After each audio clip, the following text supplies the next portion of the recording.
going to explain what inflation is in less than 4 minutes, so no fluff, let's get into it. Inflation is one of those words everyone hears, but very few people actually understand. We know it makes things more expensive, we feel it at the grocery store, at the gas pump, when rent goes up again. But inflation itself isn't just prices going up, it's a process, a chain reaction. And once you understand how it works, a lot of the world suddenly starts to make sense.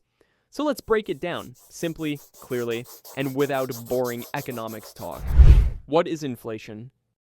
At its core, inflation means this. Your money slowly loses purchasing power. That's it. You're not necessarily earning less. Prices aren't rising randomly. What's really happening is that the same amount of money buys less than it used to. Think of money like a measuring tool. When inflation happens, that tool gets stretched. So when people say inflation is high, they're really saying money is weaker. How inflation works on paper. On paper, inflation usually starts with supply and demand. If there's more money in the system, but the amount of goods and services doesn't grow at the same pace, prices adjust upward. Central banks play a big role here. They control interest rates. They influence how easy it is to borrow money, and they decide how much liquidity exists in the economy.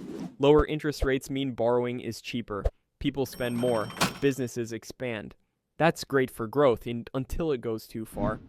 When too much money chases too few goods, inflation shows up.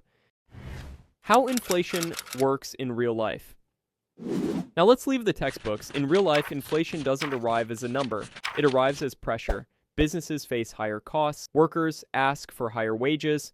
Companies raise prices to protect margins. Then, wages go up, which increases costs again, which pushes prices even higher. This feedback loop is what makes inflation hard to stop. And here's the important part. Inflation is psychological.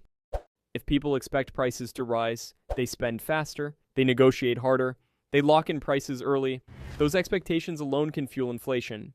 Inflation around the world.